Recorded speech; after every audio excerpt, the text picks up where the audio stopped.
नमस्कार दोस्तों। 4 राज्यों के राज्यपाल रहे, भारतीय जनता पार्टी के राष्ट्रीय उपाध्यक्ष रहे सतपाल जी मलिक के देहांत के बाद उनका अंतिम संस्कार देखकर और सरकार का उनके प्रति तिरस्कार देखकर मन बहुत आहत हुआ और बीजेपी में काम करने वाले जाट नेताओं से कुछ सवाल पूछने की इच्छा हुई।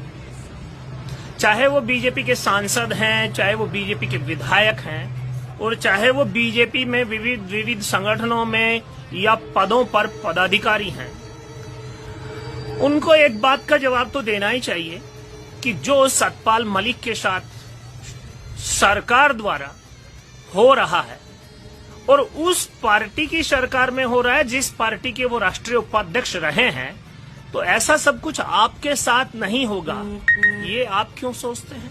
कठपुतली बनाने की जो कोशिश भाजपा का वर्तमान राष्ट्रीय नेतृत्व है धरातल पर मजबूत नेताओं के साथ कर रहा है, ये बहुत ही दुखद विषय है और पार्टी बहुत गलत दिशा में इस सारे कार्यक्रमों के माध्यम से बढ़ रही है।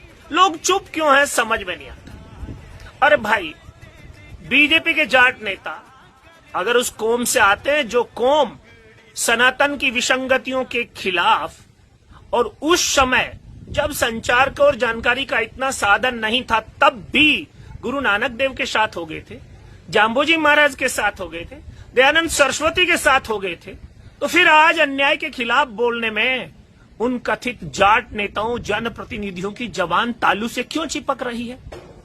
जिस प्रकार का अपमान सतपाल मलिक के अंतिम संस्कार के समय सरकारों की ओर से देखने को मिला है, संवैधानिक पद पर रहे व्यक्ति का राजकीय सम्मान के साथ दाह संस्कार तक नहीं किया गया है, ये इस बात का संकेत है कि सरकार पूर्वाग्रह से ग्रसित होकर और एक नेता के भय में इस प्रकार का आचरण कर रही है।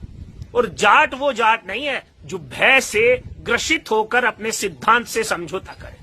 विगत दिनों हमने उपराष्ट्रपति का जिस प्रकार का अपमान हुआ, ठीक है उन्होंने इस्तीफा दिया होगा, लेकिन राज्यसभा में उनका विदाई भाषण नहीं हुआ, उनकी फेयरवेल पार्टी नहीं हुई।